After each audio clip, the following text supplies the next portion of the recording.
देखिए, इस्तीफा देने वाले विधायक मुकेश वर्मा का बड़ा दावा। 20 विधायक आज बीजेपी छोड़ेंगे। मुकेश वर्मा ने यह दावा किया है। बीजेपी 5% लोगों की पार्टी है। मुकेश वर्मा का दावा। स्वामी प्रसाद मौर्य के घर पर मौजूद हैं कई बागी विधायक। तो लगातार स्वर बदले हैं, सुर बदले हैं। तलखी देखिए, जबानी तलखी बढ़ी है जैसे ही पार्टी छोड़ा और जैसे ही साइकिल की तरफ उन्होंने रुख मोड़ा। अंशु अवस्थी क्या कह रहे थे, आप बताइए।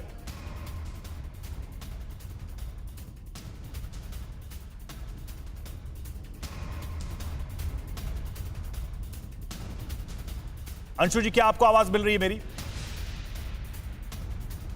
चलिए, लौट रहा हूं आपके पास। तो देखिए, बराबर ही हम वो बयान सुना रहे हैं आपको। क्या बयान दिया, एक बार सुनिए जल्दी से। क्या कहा उन्होंने? 23 करोड़ जनता के पैरों में प्रणाम करता हूं और उस 23 करोड़ जनता का दायित्व और कर्तव्य है कि परम पूज्य बाबा साहब के संविधान को बचाना।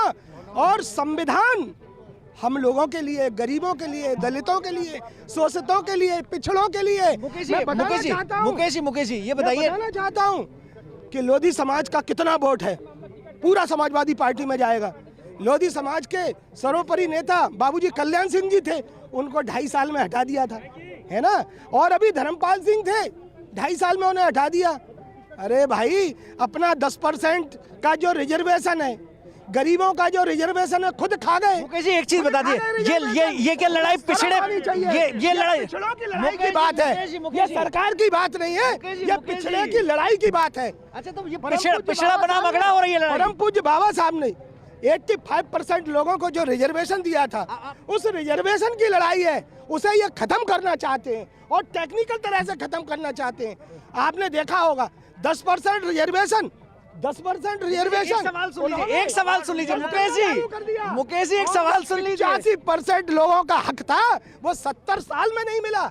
और मैं आपको बताना चाहता हूँ, ये जो हमारे बैकवर्ड भाई हैं, जिन बैकवर्ड भाई को वो टेक्निकल तरीके से उनके मन और दिल पर राज करना चाहते हैं। बैकवर्ड का ही सवाल पूछ रहा हूँ, क्या ये लड़ाई पिछड़ा बड़ा मगड़ा है? मुकेश भाई, विधायक जी पार्टी को बनाया। विधायक जी एक चीज तो सुनिए, जनता पार्टी 85% लोगों को लीलने का काम कर रही है। मैं समझ रहा हूँ, मन में बहुत कुछ है। विधायक जी, ये नागनाथ है, ये सांपनाथ है, ये नागनाथ है, विधायक जी सांपनाथ है। ये लड़ाई पिछड़ा बना मगड़ा की है क्या? ये पिछड़ों की लड़ाई की बात है। तो बीजेपी के आंकड़ों की पार्टी है ये पिछड़ों की लड़ाई की बात है। ये बताइए, बीजेपी का आंकड़ों की पार्टी? बीजेपी तो केवल 5% लोगों की पार्टी है। कौन है 5% पार्टी है? ये बड़े लोगों का ही काम करती है। ये बड़े लोगों का ही काम करती है। समाजवादी पिछड़ों की लड़ाई है, मुकेश वर्मा कह रहे थे। मनीष हमारे साथ जुड़े। मनीष, सीधा सवाल मेरा यही है जो आप सवाल कर रहे थे। ये जो पिछड़ों के लिए आज आत्मा जगी है इनकी, 5 साल तक क्या वो सहते रहे, बर्दाश्त करते रहे? योगी आदित्यनाथ जी जो 80-20 का समीकरण बता रहे हैं, तो 80 आज योगी जी से खसकते हुए अखिलेश जी के पास है क्या? स्वामी प्रसाद मौर्य जी 80 लेके गए और 20 उनका। ये 80-20 का ये फॉर्मूला चेंज कर दिया क्या? हाँ बिल्कुल। और मैं ये बताना चाहता हूँ कि बैकवर्ड और शेड्यूल कास्ट ने ये कसम खा ली है कि भाजपा को हटाना है।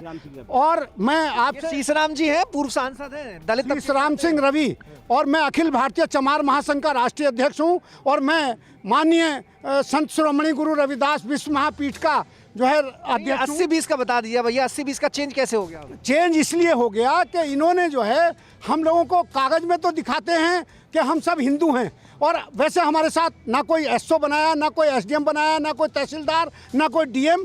कल तक योगी आदित्यनाथ जी महात्मा थे और आज वो जो है ठाकुर हो गए, और उन्होंने पूरी ठाकुरगर्दी करके 5 साल तक जो है ठोका है। और वो ठोके वाली सरकार जो है नहीं आने वाली है। और मैं आपको ये बता रहा हूँ, 300 सीटें जो है वो स्वामी प्रसाद मौर्य की वजह से भाजपा की आई थी 2017 में। तो आप नाराज है कि ठाकुरों को ज्यादा प्रतिनिधित्व मिल रहा है? मेन चीज और बताना चाहता हूँ, हमारे यहाँ राष्ट्रीय महान दल जो है वो केशव प्रसाद मौर्य का तो महान दल है। अड़ी सोमवार से शुक्रवार शाम 6 बजे सिर्फ TV9 भारतवर्ष पर।